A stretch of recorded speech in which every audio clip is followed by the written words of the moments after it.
오늘도 프레시안의 박세열 국장 나오셨어요. 어서 오세요. 네, 안녕하세요. 이 4+1 협상 네. 뭐 거의 9분응선 넘었다고 했잖아요. 네네. 근데 마지막 고기비를 못 넘네요 지금. 네, 그렇습니다. 이번에는 민주당이 뭐 과거 패스트트랙 야당과 했던 합의를 좀 어겼다 이런 논란이 또 있어요. 오늘 이인영 원내대표가 이 4+1에 참여했던 야사당을 향해서 국민이 원하는 것부터 우선 합의할 수 있는 것부터 차례차례 처리를 해나가자 민생과 검찰개혁 먼저 마무리 짓는 것을 검토해 줄 걸 요청한다 이렇게 얘기를 했습니다. 4+1 협의체의 이 선거법 단일화는 도출이 어제 사실상 실패로 끝나고 실패로 끝났는데 이 당초 여야 합의와 달리 오늘 새로운 얘기를 꺼낸 겁니다. 그렇죠. 선거법 처리를 뒤로 미루자 이런 제안이어서 논란이 일고 있습니다. 원래 합의는 선거법 먼저 처리하는 거잖아요. 네, 그렇습니다. 지난 4월에 했던 합의인데 이 여야 당시 공조처에서 이렇게 합의를 했습니다. 선거법 개정안 그리고 먼저 처리를 하고 공수처법을 그다음에 이제 검경 수사권 조정안 이렇게 표결 순서까지 이렇게 합의를 했었거든요. 공수처법을 최우선으로 해왔던 민주당 그리고 선거제 개편을 최우선으로 해왔던 소수 야당 간에 서로 양해를 한 겁니다. 민주당이 본회의에서 먼저 선거법을 처리시켜주면 뒤에 이 공수처가 상정됐을 때 소수 야당이 민주당이 힘을 실어주겠다. 그렇죠. 이렇게 이제 정치적으로 서로 이렇게 합의를 한 건데 오늘 이인영 원내대표 제안이 이걸 뒤집는 것이어서 이 다른 야당 입장에서는 일방적인 통보다 뭐 이렇게 여길 수밖에 없는 상황입니다. 결국 못 받아들이죠. 다른 야당들은. 네, 그렇습니다. 반응들도 좀 거칠게 나오는데 아직은 크게 감정 싸움까지는 가지 않지만 부글부글 끓고 있는 것 같습니다. 왜냐하면 이 선거법 먼저 처리하고 공수처법을 처리하자고 4월에 약속을 했을 때 당시 정의당 같은 데서는 마치 우리가 공수처법을 볼모로 잡고 선거법을 처리해달라고 하는 것처럼 그렇게 몰아가지 마라 이렇게 항의를 했거든요. 그런데 이런 방식으로 민주당이 다른 야당을 당시에 몰아갔는데 이번엔 반대 상황입니다. 선거법을 볼모로 공수처법을 먼저 처리하려고 하는 거냐 이렇게 야당이 주장을 해도 지금 민주당이 할 말이 없는 상황이어서 현재 국회에서는 협상 자체가 거의 진행이 되지 않고 있다고 해요. 사실상 개점 휴업 상태다 이렇게 선거법에선 남은 쟁점은 석패율 도입이잖아요. 네, 그렇습니다. 안 되나요? 이게 이제 오늘도 어제 이제 의원총회에서 석패율 도입을 재고해달라 이렇게 얘기를 했는데 아무래도 이제 어제 이제 이인영 원내대표가 좀 얘기를 해봤겠죠. 그런데도 오늘 아침에 석패율에 대해서 우리 국민들이 반개혁으로 받아들일 수 있는 소지가 없는지 매우 걱정이다. 석패율이 현역 의원의 기득권을 보호하는 수단이 되지 않는지 성찰하고 또 성찰해야 된다 이렇게 사실상 받아들일 수 없다 이런 입장을 밝혔습니다.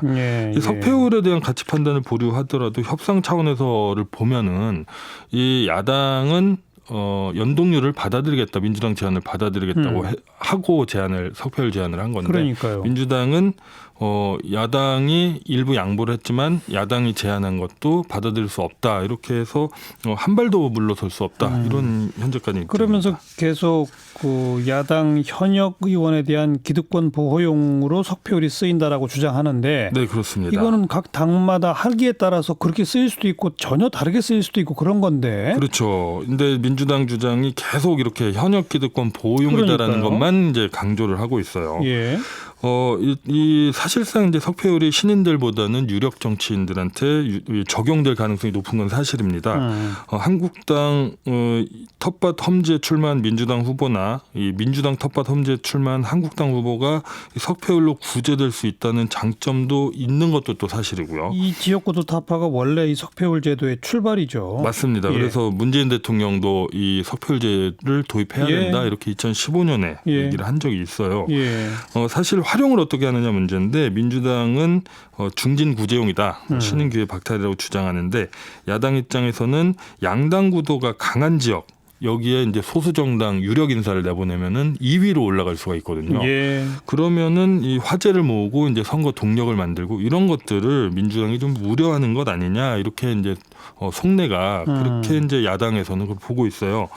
민주당 말대로라고 해도 석패율이 이 기득권을 가진 중진을 구제하는 용도로 사용될 수 있는 건 거대 양당이나 가능한 것이지 소수 야당에서는 활용이 그런 방식으로 활용을 하지 않을 가능성이 굉장히 높은 거거든요. 그것 때문에 이 소수 야당은 굉장히 불만이 많은 것 같습니다. 결국 의견 차이 좁힐 수 있어요, 없어요? 일단 여러 가능성이 있을 수 있는데 민주당이 저렇게 강하게 나오니까 일각에서는 석패율 제도를 원래 이제 야당 측에서는 비례대표 12석을 적용하자 했다가 6석까지 물러났는데 예. 그럼 3석만 해보자. 이 정도로 타협이 가능하지 않나 이런 관측도 아주 조심스럽게 나옵니다. 역시 민주당을 제외한 야당이 좀 물러나야 한다는 거죠. 예. 그리고 뭐 석패율제 자체를 좀 축소한다 이런 방식들도 있고 아니면은 석패율을 받아주는 대신 그 공수처법을 먼저 처리하는 거를 야당으로부터 얻어내자 이런 목소리도 또 민주당에서 나옵니다. 여러모로 봐도 민주당이 약간 갑의 입장에서 이렇게 사안을 보고 있는 것 같습니다. 연내에 이게 통과는 될까요? 이미 물 건너가는 거 아니에요, 분위기가? 이런 식으로 가면은 물 그러니까요. 건너갈 가능성이 굉장히 높은데 일단 따져보면은 비정점 법안 처리 1+5회 이거 여는데도 굉장히 시간이 걸립니다. 예. 그리고 나서 공수처법을 민주당 말대로 먼저 처리를 한다 해도 한국당이 반대를 하니까 임시국회를 이 필리버스터를 피하기 위해 한 번 더 열어야 되죠. 예. 그리고 선거법을 하면 또 같은 방식을 반복을 해야 되니까 이런 것도 이 절차도 복잡하지만은 그 와중에 정치적 변수가 또 어떻게 생길지 모르는 그런 상황이어서 이 해를 넘길 가능성도 관측이 되는데 이렇게 되면은 이제 민주당이 좀 갑이 되어 있다 이런 상황이라고 말씀드렸는데 선거법 협의를 최대한 시간을 끌려고 하는 건 아니냐. 예. 그래서 야당이 일단 선거법이 제일 시급하니까 그걸 좀 이용해 가지고 여러 가지 뭐 국무총리 인준도 있고 뭐 다른 법안들이나 여러 가지 이 청문회 이런 부분들에 대해서 협조를 좀 얻어내려고 이른바 꽃놀이패로 쥐려고 하느냐 이런 전략인지 하는 생각도 들 정도입니다. 정치부 기자들은 뭐 관심이 많겠지만요. 네네. 이러면 이럴수록 국민들은 이제 관심 자체가 없어져 가고 있어요. 맞습니다. 그걸 국회 특히 민주당이 좀 빨리 알아야죠. 네네 맞습니다. 수고하셨어요. 네 감사합니다. 크리스찬 박세열 편집국장이었어요.